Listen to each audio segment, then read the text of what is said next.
Yun, magandang araw mga boss at welcome sa ating YouTube channel na walang may nagla-like, nagsusubscribe. Pero ito may issue na naman yung minivan ko. Sa sobrang tanda niya na siguro.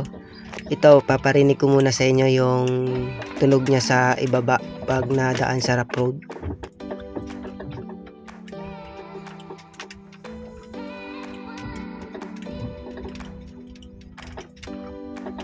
So yun mga boss, bali maingay siya. Parang nagalagatok-lagatok yung sa harap. Iwan ko ano yan. Makita mo mamaya kasi papunta ako ng shop. Tsaka may isa rin akong concern dito sa unit ko. May naghahaming sa likod. Yun yung ano. Pag natakbo ako ng espalto, tapos walang lubak, maririnig nyo yung humming sa likod mga boss. Parang ano, nakaka-worry. Parang natatanggal na yung gulong sa likod. Parang ganun. Dula na brake niya. Batian mo nga. Gana siya ba? Yun, in-explain ko kay bossing na titingin sa unit kung ano yung concern ko. Tapos ito pala yung shop nila. Located Matalam, North Cotabato. Yun. Yan, panoorin lang ng buo yung video mga boss. Tignan nyo lang yung mga gwapo nating mekaniko. Ano ganun? Sa atin pa matanda na yung unit, no? Gasakit ng tuhod niya ba? Yun yung sabi ko sa mekaniko mga boss. Kasi ako yung tumingin una. Sabi ko sa kanila matanda na yung unit ko. Masakit na yung tuhod niya kaya lumalagatok. Ewan ko, hindi rin sila naniwala.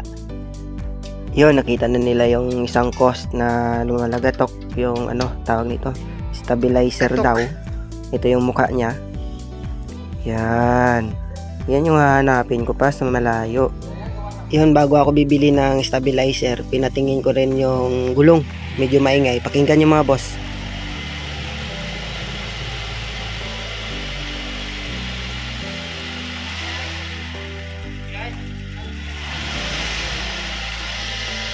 Nan.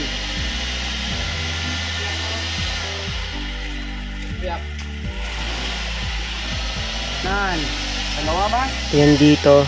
Medyo maingay sa mga boss. Sana hindi ano yung tawag nito bearing dyan sa loob ng differential. Kasi kung dyan yung ano yung sira, malaki yung gastos. Sana ano lang yung sa bearing. Kasi kung sa pinion yan medyo malaki. Hindi ko rin alam kung magkano yung aabutin. Comment nyo na lang magkano kung nasa loob ba ng differential yung sira, magkano ba yung paayos. Yun, comment lang mga boss. Wala siya gatulo pero gabasa.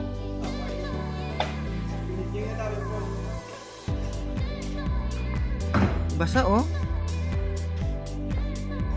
Dito boss, hindi kami sure kung ano yung basa dito. Galing ba sa gear oil o sa brake fluid. So para ano, tignan. Gear oil mo di. Gear oil oh. Ay leaking yung ano. Pati ako niya brake basa oh. Basa niya kita gear oil ba eh? Ano leaking mo to bro? Wala basa yung mga fluid oh. Wala yung leaking.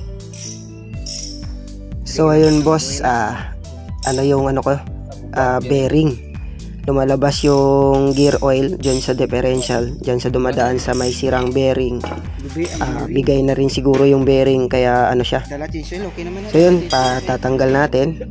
Yun. Panoorin lang mga boss yung mabilis na kamay ng mekaniko natin. Bali, kung bago ka pala dito, yung unit ko is nag 1 year noong August 2023. Yun, bali, lampas na ng 1 taon sa akin. Panoorin nyo lang yung mga ibang video ko sa ano. Mag-subscribe kayo, tsaka punta kayo ng channel ko. Tapos na mag-like kayo mga boss. Kung may tanong kayo, comment din kayo mga boss ha. Muna ang cost yung kanta-kanta siya, gaming siya. Maintenance. It's shopping time. Lights. So yun boss, commute tayo sa legendary multicab ng North Cotabato. Dito ako ngayon sa Kabakan. Bali ipipress tong ano ko dala. Tawag nito, axle ata to. Hindi pwede kasing balbagin lang ng martilyo yan mga boss. Ay, papress mo talaga para hindi ma-damage. So yun, enjoy the show lang mga boss. Yung bearing na to pala mga boss is mahirap hanapin kasi may kakilala ako nakapunta pa ng malayo. Galing kaming north, pumunta pa siya ng Davao para makahanap nitong bearing dito sa axle ng minivan. Pero sa ngayon, nakapag-order naman tong shop. Madami na silang bearing. Ito yung shop nila sa North Cotabato. Papakita ko lang mamaya yung resibo ko. Doon yung pangalan ng shop nila. Basta sa North Cotabato, Kabakan mga boss. Yun, nakabalik na rin. Bali, bumili rin ako ng gear oil. Pina-change oil na yun yung tawag yan, differential. Mamaya makikita nyo yung oil na ginamit ko. Yun yung recommended ng mga mekaniko doon. Tinanong ko kanina kung anong maganda. Yan, Petron. Petron nata to. Wait lang. Petron. Yung number niya boss, 140. Yun yung sabi nila maganda. Yun. Kasi may dyan, 90 na 120. Pero yung sabi nila, yung 140 daw para pang differential. Yun mga boss, kung may alam din kayo, comment lang kayo para mag-guide natin yung gustong matuto dito sa channel. Yun, thank you. At itong binili ko na isa is stabilizer link at ang tawag dyan, nasa harap yan. Yun. Ha? Aeroplano, aeroplano. Kaya na do aeroplano, gali na itong minivans ni. Siya lang guro gagamit siya ba? Yun mga boss, sabi ni Bossing, daw yung ginagamit nila pang lagay ng oil dyan sa differential is pang aeroplano daw, gamit daw pang aeroplano. Tingin ko parang aeroplano na rin tumakbo tong minivan ko. Joke lang mga boss.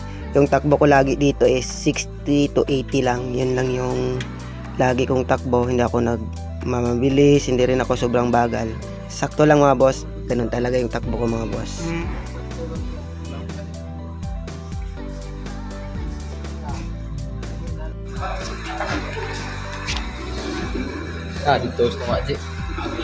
Dito ako boss na nervyos kasi sabi niya doon daw sa gitna yung maingay.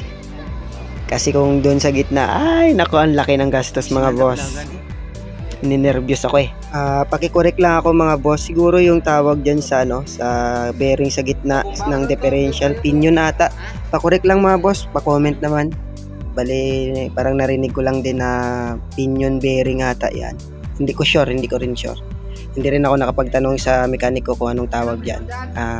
Napanood ko lang sa ibang mga video. So yun mga boss, bali yung sira talaga is yung bearing. Okay yung differential, walang sira yung sa gitna. Sabi niya lang kanina, medyo na-nervous lang ako. Tapos yung gastos ko dito mga boss sa labor is 1.5 paghanap ng maingay doon sa harap, tsaka pagtanggal ng axle, pagbalik yon.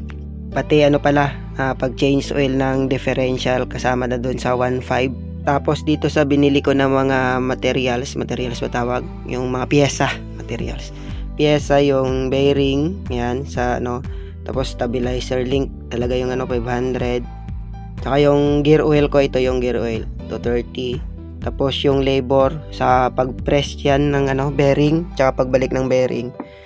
Yun yung nagastos ko sa sa pyesa. Lagi na lang materials. Pyesa mga boss, hindi materials.